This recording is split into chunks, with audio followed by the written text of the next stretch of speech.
Welcome to EduCasts, home of EduCasters. When we think about a classroom, we usually picture the visible stuff: the rows of desks, the whiteboard covered in equations, the heavy textbooks, and the sea of raised hands. We focus heavily on the curriculum, the lesson plans, and the high-stakes standardized tests that loom over the school year. But any veteran teacher who has spent more than a week in the trenches will tell you that what happens on the surface is just the tip of the iceberg. Beneath the calm waters of a well-managed lesson lies a vast churning ocean of emotions, drives, memories, and unconscious conflicts. This is the domain of psychoanalytic theory. Founded by Sigmund Freud in the late 19th century, psychoanalysis is often dismissed in modern educational circles as outdated, overly sexualized, or just too obsessed with the therapy couch. It's easy to write it off as a relic of a bygone era. But to brush it off completely is to miss out on one of the most powerful lenses we have for understanding the complex, messy humanity of our students. Psychoanalytic theory reminds us that education isn't just a cognitive download, it is a deeply emotional and relational experience. It posits that we are not rational actors making logical decisions 100% of the time. Instead, we are driven by forces we often don't even know exist.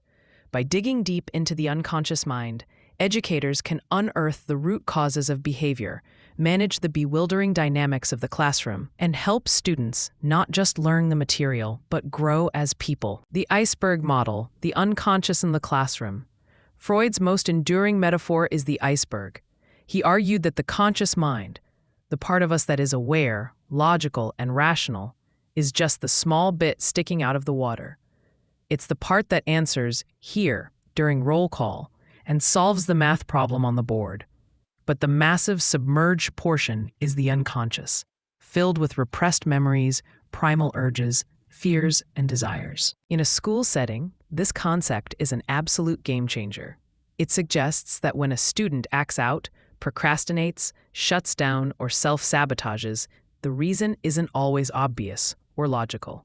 It isn't always because they didn't study or don't care. The behavior is often bubbling up from that hidden depth. If a student loses their cool over a missing pencil, it's rarely about the tensile. It's about what the pencil represents in the deep, dark waters of their unconscious, perhaps a fear of being unprepared, a memory of a chaotic home life, or a defense against feeling inadequate. The cast of characters: id, ego, and superego. Freud broke the human psyche down into three distinct parts, and if you look closely, you can see this three-way drama playing out in every single period of the school day. It's like a never-ending play where the actors are constantly rewriting the script.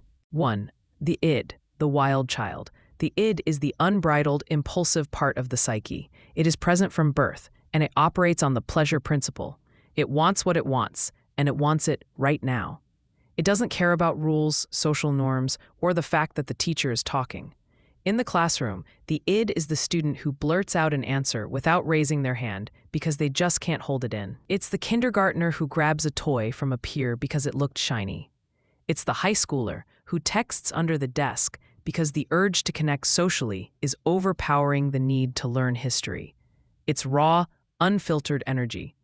An educator who tries to simply crush the id, to demand total silence and total obedience, will often find themselves playing a game of whack-a-mole. You might suppress the noise, but that energy will just pop up somewhere else, likely in a more destructive way. 2. The superego, the strict librarian. Standing in the other corner is the superego. This is the internalized voice of authority: parents, teachers, society, religious leaders. It acts as the moral compass or the conscience. It strives for perfection and operates on the morality principle. In school, the superego is the student who is terrified of getting anything less than an A+. It's the kid who strictly follows every single rule, even the arbitrary ones, and who feels immense, crushing guilt over the slightest mistake. While these students might seem like a dream to manage because they never cause trouble, they are often crippled by anxiety. Their superego is a harsh taskmaster that doesn't cut them any slack. They aren't behaving well because they want to. They are behaving well because they are terrified of their own internal judge. 3. The ego. The juggler stuck in the middle is the ego. Its job is the hardest of all. It has to balance the wild, selfish demands of the id with the strict, perfectionist rules of the superego, all while navigating the reality of the external world. This operates on the reality principle. This is what we call executive function or self-regulation in modern educational speak. A student with a strong ego can feel the urge to check their phone, id. Remember the school rule against it and the potential consequence, superego, and decide to wait until the bell rings, ego. For teachers, the ultimate goal is not to be the superego. We don't want to be the external voice of guilt. Instead, our goal is to be an auxiliary ego. We lend our own self-regulation to students until they can build their own. We help the id-driven student learn patience, and the superego-driven student learn self-compassion. We are essentially helping them build the mental muscle to balance their inner worlds so they don't fall apart when things get tough. The past is present, the heavy hand of early childhood. One of the hardest pills to swallow in psychoanalytic theory is the idea of determinism, that our early childhood experiences shape who we are in ways that are deeply ingrained and hard to shake.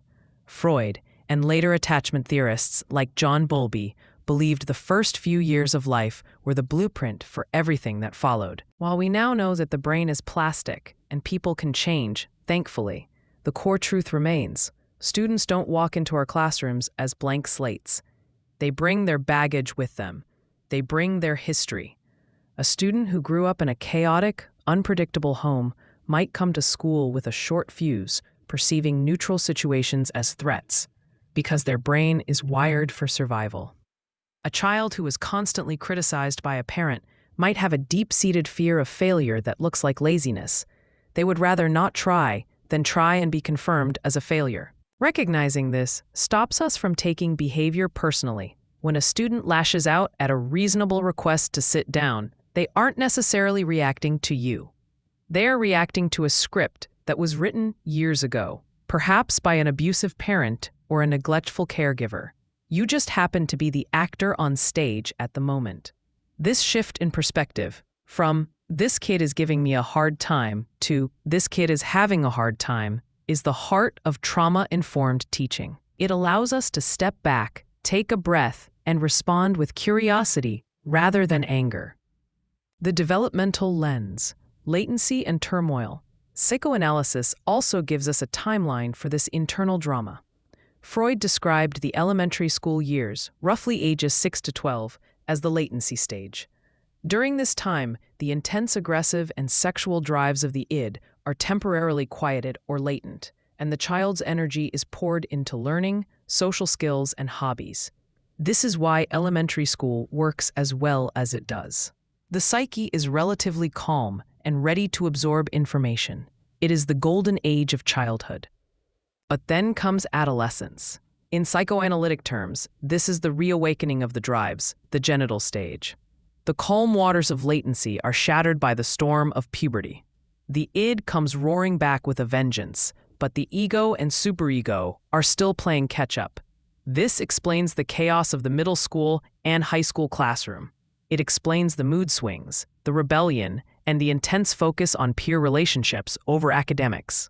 The student isn't just being difficult. They are fighting a massive internal war. As educators, understanding this helps us realize that the rebellion isn't personal. It's developmental. They are trying to separate from authority figures to establish their own identities. And, unfortunately, teachers are the most convenient authority figures to push against.